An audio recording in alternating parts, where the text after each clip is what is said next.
سلام زخبركم تخاتلتنا خميس أنحكم أمباركس نايزس عتزي زينا حزلكم مسئل لهم مجمرتا جن رست زينا عب إرتراخ سلطنو زوز أنحو التعدرات سوماليا نابها قرم تماليسهم وداي إمامة ودب قدامي منستر دكتور أبي بقليلو خعواتي خليز بالأمنات كم زي باللوم وهاب تريتو قليتهم عالم لخوم عالت مقبن معالت منكاي دخنة تخبيرو علوم سلام داي كنات إسرائيل فلسطين نبوليتيكا وطابا نايت زوبان كينئون كنهوت أيغل عبراس لسكرت تشودنا وين دحر مقتالهم إيروبا تناويت أن كالوتن زولو زيناتات حزنا متناكم لنا سناي مكتتال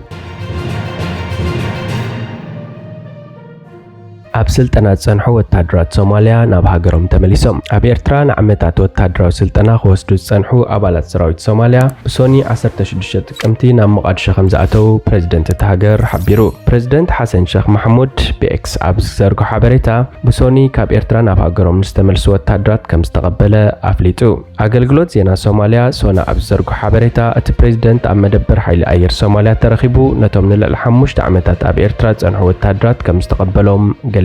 እቲ ፕሬዝደንት ኣብ ዝሓለፈ ሰሙን ናብ ኤርትራ ወግዓዊ ምብጻሕ ክፍጽም እንከሎ ነቶም ኣብ ስልጠና ከም ዝርከቡ ዝተገልጸ ወታደራት ከም ዝበጽሖም ተገሊጹ ነይሩ እቶም ሰልጠንቲ ወታደራት ካብ ኣህዱታት መካናይዝ ፍሉይ ሓይሊ ባሕርን ሓይሊ ኣየርን ምዃኖም ሚኒስትር ዜና ኤርትራ ኣቶ የማነ ገብረ መስቀል ኣብቲ እዋን ብትዊተር ሓቢሩ ነይሩ ፕሬዝደንት ሓሰን ሼክ መሐሙድ ኣብ ግንቦት 2022 ናብ ስልጣን ካብ ዝመጽእ እንድሓር 4 ግዜ ናብ ኤርትራ ምብጻሕ ከካይድ እንከሎ እቶም ወታደራት ኣብ ኤርትራ ምህላዎም ንፈለማ እዋን ዝተገልጸ እቲ ፕሬዝደንት ስልጣን ኣብ ዝተረከበሉ አጋጣሚው ኣብቲ እዋን ፕሬዝደንት ሓሰን ሼክ ብዝሕቶም ወታደራት 5000 ምዃኑን ብቕልጡፍ ናብ ሃገሮም ከም ዝምለሱን ይገሊጹ ነይሩ ቀዳማይ ጉጅለ ሰልጠንቲ ሶማላውያን ኣብ ታሕሳስ 2022 ናብቲ ሃገር ከም ዝተመልሱ ዝዝከር እዩ ኣብ ኤርትራ ካብቲ ቀዳማይ ጉጅለ ዝተረፉ ክንደይ ዝኣኽሉ ወታደራት ከም ዝነበሩ ግን ኣይተገልጸን ሚኒስተር ምክልኻል ሶማልያ ዓብድልቃድር መሐመድ ኑር ክንደይ ዝኣኽሉ ሰራዊት ኣብቲ ቀዳማይ ጉጅለ ናብ ሶማልያ ከም ዝኣተው ብቢቢሲ ንዝቐረበሉ ሕቶ ዝርዝር ሓበሬታ ክህብ ከም ዘይደልዩ ተዛሪቡ ነይሩ እቲ ቁጽሪ ክነግረኩም ኣይደልን እንተኾነ እቲ ኣብ ኤርትራ ክስልጥን ጸንሐ ሰራዊት ሶማልያ ህዝቢ ሶማልያን መንግስቲ ፌደራልን ከምኡን ክልተ ግዜ ናብ ኤርትራ ዝኸደ ፕሬዝደንት ሓሰን ሼክ መሐሙድን ብዝገበርዎ ጻዕሪ ስልጠናኦም ዝዛዘሙ ቀዳማይ ክፋል ኣትዮም ኣሎ ክብል ይመሊሱ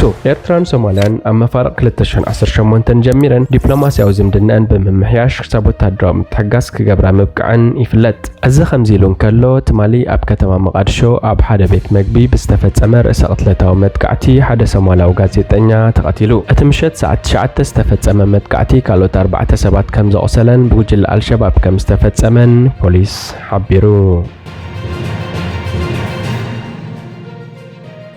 ህዝቢ ብዛዕባ እማመ ወደብ ቀዳማይ ሚኒስትር አብይ እንታይ ይሓስብ ወሃብ ትርኢቶ ኢትዮጵያ እትግልገለሉ ወደብ ምርካብ ዝብል ጉዳይ መሰረታዊ ምዃኑ እኳ እንተጠቐሱ እቲ ጉዳይ ብቐሊሉ ክዕወት ይኽእል እዩ ዝብል እምነት ግን የብሎምን ኢትዮጵያ ቅድሚ 30 ዓመት ናብዚ ወደብ ናይ ምእታው መሰል ከም ዝሰኣነት ዝገለጸ ሓደ ወሃብ ርእይቶ እቲ ጉዳይ ሕጂ ተላዒሉ ምህላው ሕጂ እቲ ግዜ ድዩ ዋላስ ኣይኮነን ኣብ ምልክት ሕቶ ከም ዘእትዎ ይዛረብ ቀዳማይ ሚኒስትር አብይ ኣብ ቀይሕ ባሕርን ኣብ ቀረባ ወደባትን ናይ ምርካብ መሰሉ ኣብ ቀረባ እዋን ክረጋገጽ ይኽእል ዝብል ብዙሕ ዘረባታት ከስማዕ ከም ጸንሐ ዝተፈልጠ እዩ ቀዳማይ ሚኒስትር አብይ አሕመድ ጉዳይ ቀይሕ ባሕሪ ብዕምቀት ክዝትየሉ ኣለዎ ከም ዝተባሃለውን ተነጊሩሎ ቀይሕ ባሕርን ኣባይን ኢትዮጵያ ዝፈልያ ምስ ኢትዮጵያ ዝተኣሳሰሩ መሰረተ ዕብየትን ዕንወትን ኢትዮጵያ እዮም ከም ዝበለውን ተገሊጹ እዩ ቀዳማይ ሚኒስትር አብይ አሕመድ ፌደሬሽን ነዚ ንምዕዋት ዝሕግዝ መንገዲ ብዝተኻለ መጠን ሰላማዊ ክኸውን ከም ዘለዎ ኣብርሂ እዩ ኮንፌደሬሽን ወይ ምልዋጥ መሬት ከም ኣማራጺታት ምጥራይ ኣፍ ደገማይ ምዃኑ ዘርዚሩ እዩ ዓለም ለኻዊ መዓልቲ መግብን ኣህጉራዊ መዓልቲ ምንካይ ድኽነትን ተኸቢሩ ውዒሉ ኣብ ኣስመራ ዓለማዊ መዓልቲ መግብን ኣህጉራዊ መዓልቲ ምጥፋእ ድኽነትን ብሓንሳብ ትማሊ 16 ጥቅምቲ ማይ ህይወት እዩ ማይ መግቢ እዩ ከምኡን ክብሪ ብተግባር ንኹሉ ብዝብል መሪሕ ቃል ተኸቢሩ ኣብቲ ብደረጃ ሃገር ኣብ እምባ ደርሆ ዝተኻየደ ስነ ስርዓት ሚኒስትራት ላዕለዎት ሰበስልጣን መንግስትን ህግደፍን ወከልቲ ኣብያተ ጽሕፈት ሕቡራት ሃገራት ኣባላት ዲፕሎማስያዊ ማሕበረሰብን ዕድማት ኣጋይሽን ዝተሳተፍሉ ሚኒስትር ኣረፋይ ነበርሀ ሚኒስትር ሕርሻ መዓልታዊ ንጥፈታትና ኣብ ልዕሊ ጸጋታት ማይ ተራእዩ ዘይፈልጥ ጸቕጢ ይሕድር ኣሎ መንግስቲ ኤርትራ ካብ ናጽነት ጀሚሩ ኣብ ዕቃበ ሓመድን ማይን ብሓፈሻ ኣብ ምህናጽ ዝተፈላለዩ ስፍሓት ዘለዎም ዲጋታት ብዕቱብ መደባት ክጅምር ምጽንሑን በዚ ድማ ቁጽሪ ዕቋር ማይ ብ8 ኣጽፊ ከም ዝዓበየን ገሊጹ ሚኒስትር ኣረፋይን ኣስዒቡ ከም ውጽኢቱ ምህርቲ ዘራእቲ ብ2 ኣጽፊ ክወስኽ እንከሎ ኣሕምልትን ፍረታትን ድማ ብ6 ኣጽፍን 71 ኣጽፍን ከም ዝወስኸ ገሊጹ ሚኒስትር ኣረፋይን ብተወሳኺ ክቡርነት ማይን ሕጽረቱን ኣብ ግምት ብምእታው ዓለምና ማይ ብብልሓት ንምጥቃም ነጠብጣብ ኣብ ሓደ ዘራእቲ ዝብል ፍልስፍና ተሓልፍ ከም ዘላ ኤርትራ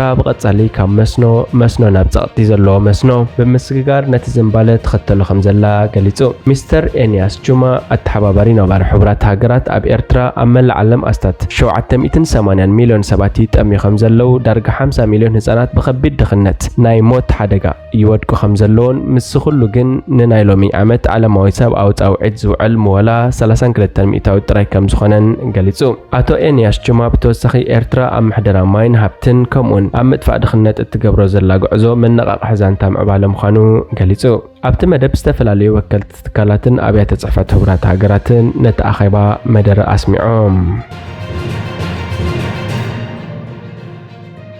سلمتاي كينات إسرائيل فلسطين نبوليتيكا وطبا نايتو زبان كينون كناوص يخل زبا عغرغرن قطباو عنوتن ماكلاي مبراق اب سيمين افريكان كالكفالتا هاغرن نزركب منغستات اب حدقا اتيوم الله ابز حلفه سمون اب اسرائيلن غازان استفصمه ጭካነን ምርዳእ ዝቀረበ ነጥቢ እዞም መኽፈቲ ተኽሲ ናይትን መንግስታት ክግልብጥ ዝኽእል ዘባዊ ነዊሕ ምዕራፍ ግጭት ስለዝኾነዮም ዋሽንግተን ሓንቲ ካብተን ዝዓበያ መራኸብ ጽዕነት ነፈርትን ጉጅለ መጥቃዕቲ ኣየርን ናብ ምብራቃዊ ማእከላይ ባሕሪ ምልኣኻ ንእስራኤላዊ መዘናኣ ካብ ምሳሌያዊ ምርኢት ደገፍ ንላዕሊ ነይሩ በቲ መንጽር ኣብ መንጎ ሓማስ ብሸውዓተ ጥቅምቲ ኣብ ልዕሊ ደቡባዊ እስራኤል ብዙሕ ሸነኸት ዘለዎ መጥቃዕቲ ምፍጻሙን ኣብ 2001 ኣብ ኒውዮርክ ኣብ ዝርከብ ማእከል ንግዲ ዓለም ብ11 መስከረም ዝተፈጸመ መጥቃዕትን ምምስሳል ዝገብሩ ሰባት حنا مفداي زب ملاش زي تحسب جنكا عنا وسعبين كسب يخل إلى موسان نتبي يقرب له ما تنقطع أبت معربين حجرات أب العراق أفغانستان أبستخدوا وقعت على شو عتم يتشح زبط حو سيفيلات زموت خينهم بزحت كابتم أبتو قعت نبر أجرنيات وتحرر دما أبسمين أفريقيا زموتيوم أب إسرائيل فلسطين اتقرصين تصوريوم محزام اسم حبر أحوات أسلام زخنا حماس زخنا منجست جبسي بسنكتي أوز خير زلو بوليتيكون سبعون كونتات مدربة غازا كفنجر مخانون إسرائيل بترجع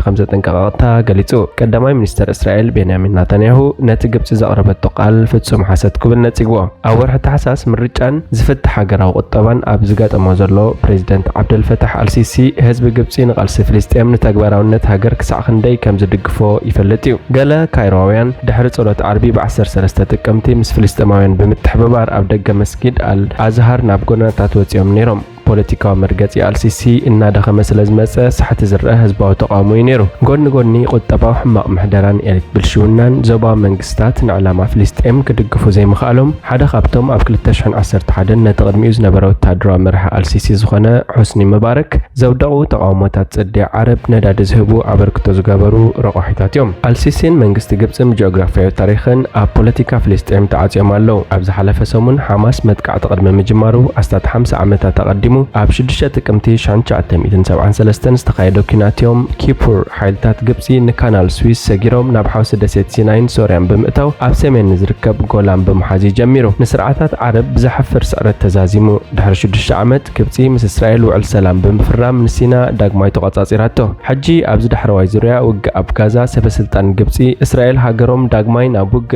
كتغوتا تفتن كمزلا يقلص لو منجس إسرائيل كبابيو أصنعو ماين حيلن أبز قرص الأوان وتهدرو أفنيو فلسطينيين بدوب غازا مس جبس أبلوم كواتو مخيرو إذا دمان فلسطينيين أب غازا سجر دوب أبدر حوس دسيت سينا نخسفرو برحق يمناوين إسرائيلاويان بوليتيكينيا تزقربت أو عد زك الحيو بتدوب مالت بدوب غازا زوسد مساجر الرافح زحلف ترافيك نفلسطينيين أب جبس مسوقاق زقبر زخون يخون فتنا نمعقات بمنجس تخيرو تقديبو له كاب مساجر الرافح زمت صرقيا بقطتان أب حوس دسيت سينا يزوسد كوينو حيلتات تاقبس مس بزحات إسلاميين عتقاتن متأثر القاعدة دعشن زواجو لخوينو كلهم نمنجستو خيرو نموداق زد اليوم زي مسمع أزين نعم غز خير زلو ولولاو السيسي جبسي بعسر تتكمتي قداي فلسطين بواقع خلقتو الدبات كفتح ينفكد نزبل مرقات يخسمرلو دريخوه بزيادة بقلسي دحر خلطة معلتي السيسي أو تهدرو أكاديمي جبسي أبستخيد سنسرعت مرقة أم مدربدا غازا زركب حزب فلسطين تسانيعو خصن حلوون أم مريتو خصن حلو بمبال بمساجر رافع حبيلو سبعو حاجز كسدد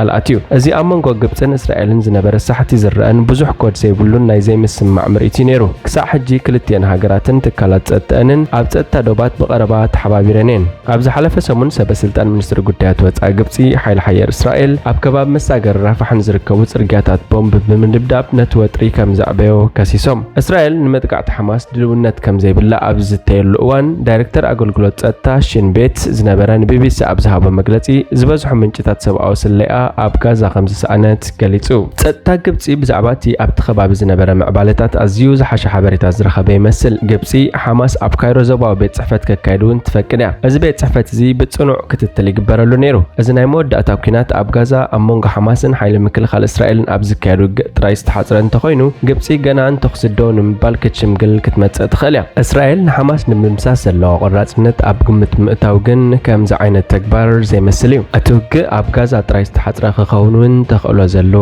ኣይመስልን ኣብ ብራስለስ ክልተ ሽወደናውያን ድሕሪ መቕታሎም ኤውሮጳ ተናዊጻ ኣብ ብራስለስ ተፈጸመ መጥቃዕቲ ጥይት ክልተ ሽወደናውያን ቀቲሉ ሓደ ክቆስል እንከሎ ኣኽበርቲ ሕጊ ነቲ ፍጻሜ ከም ግብረ ሽበራ ይርእይዎ ምህላዎም ተገሊጹ ኣብ መንጎ ቤልጅየምን ሽወደንን ዝካየድ ዝነበረ መጻረይ ግጥም ዋንጫ ኤውሮጳ 2024 ብሰንኪ እቲ ፍጻሜ ተቋሪጹ እቲ ጠበንጃ ሒዙ ዝነበረ ሰብ ገና ስለ ዘይተታሕዘ ብራስለስ ኣብ ከቢድ ኩነታት ተጠንቀቕ ከም ዘላ ክግለጽ ጸኒሑ ኣሎ እንተኾነ ፖሊስ ብራስለስ ሎሚ ሰሉስ ንግሆ ነቲ ክልተ ሽወደናውያን ብምቕታል ክድለጽ ጸንሐ ዕጡቕ ብጥይት ከም ዝሃረሞ ማዕከናት ዜና ተሃገር ክገልጻ ጀሚረን ኣለዋ እቲ ክድለጽ ጸንሐ ብዛዕባ ምዃኑ ግን ዛጌታ ይተረጋገጸን ዘሎ ኣብ ኣልባንያ ምብጻሕ ዝፍጽም ዘሎ ፕሬዚደንት ፈረንሳይ ኢማኑኤል ማክሮን ኣብ ዝሃቦ ርእይቶ ኤውሮጳ ተናዊጻ ኣላ ኢሉ ኣፈኛ ቤት ጽሕፈት ኣኽባሪ ሕጊ ቤልጅየም ኤሪክ ቫን ዲዩስ እቲ ስጋኣት ክሳዕ ዝውገድ ህዝቢ ኣብ ገዝኡ ክጸንሕ ተማሕጺኑ እቲ ነቲ መጥቃዕቲ ዝፈጸመ ምዃኑ ዝግለጽ ሰብ ኣብ ማሕበራዊ መራኸቢታት ብቪድዮ ኣብ ዘመሓላለፈ መልእኽቲ ብኢስላማዊ ጉጅለ አይኤስ ዳዕሽ ከም ዝተደረኸ ምዝራብ እውን ገሊጹ ኣብ ሓደ ኣብ ማሕበራዊ መራኸቢታት ዘዘዋወር ዘሎ ቪድዮ ሓደ ሰብኣይ ነቲ መጥቃዕቲ ብስም ኣምላኽ ከም ዝፈጸሞን ሰለስተ ሰባት ከም ዝቐተለን ብቋንቋ ዓረብ ክዛረብ የርኢ ፖሊስ ኣብቲ ቪድዮን ካልኦት ኣብ እዋን እቲ መጥቃዕቲ ዝተጻዕኑ ምስልታትን መርመራ የካይድ ምህላው ንቢቢሲ ሓቢሩ ኣኽበርቲ ሕጊ ፌደራላዊ መንግስቲ ቤልጅየም ምስቲ ኣብ ቦሌቫርድ ድዋይ ፕሬስ ዝተኻየደ መጥቃዕቲ ብዝተሓሓዝ ግብረ ሽበራዊ መርመራ ከም ዝተጀመረ ገሊጾም ቢቢሲ ከረጋግጾ እኳ እንተዘይከኣለ ጋዜጣ ሃትሊስት ኒውስ ብሶኒ ዝዘርግሐቶ ቪድዮ ሓደ ዘንጸባርቕ ጃኬት ዝለበሰ ብረት ዝሓዘ ሰብኣይ ካብ ሞተር ብሽክለታ ወሪዱ ናብ ሓደ ህንጻ ክኣቱ እንከሎ የርኢ ካብኡ ብውሕዱ ሓደ ሰብ ብጥይት ዝሃረመ ይመስል ፖሊስ ድሕሪ እቲ ከባቢ ሰዓት 7 ዝተፈጸመ መጥቃዕቲ ኣብቲ ከባቢ ዝርከብ ጽርግያታት ከም ዝዓጸውዎ ተገሊጹ እቶም ክልተ ዝተቐትሉ ሰባት ማልያ ሃገራዊት ጋንታ ሽወደን ዝተኸድኑ ምንባሮም መራኸቢ ብዙሃን ቤልጅየም ጸብጺቦም ሽወደናውያን ተጻወትቲ ነቲ ካልኣይ እብረ ጸወታ ክትጻወቱ ከም ዘይደልዩ ንፌደሬሽን ኩዕሶ እግሪ ኤውሮጳ ክሕብሩ እንከለዉ ጋንታ ቤልጅየም ምስምዓ ሽወደናዊት ቴሌቪዥን ቲቪ 6 ገሊጻ ቀዳማይ ሚኒስተር ቤልጅየም ኣሌክሳንደር ዳክሩ ኣብ ማሕበራዊ መራኸቢታት ኣብ ዘመሓላለፎ መልእኽቲ በቲ ኣብ ልዕሊ ሽወደናውያን ዜጋታት ዝተፈጸመ መጥቃዕቲ ዝተሰምዖ ዓሚቕ ሓዘን ቀዳማይ ሚኒስተር ሽወደን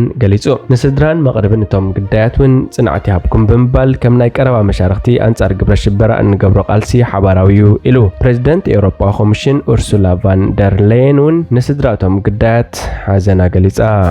እምባርከስ ዝኸበርኩም ተኸታተልትና ናይ ሰዓት እዚ ዜናዊ መሰናዶና ኣብዚ ፍጸም ሓደሽቲ ዜናታት ምክትታል ሰብስክራይብ ሼር ላይክ ኮሜንት ምግባር ኣይትረስዑ ኢኹም ሰላም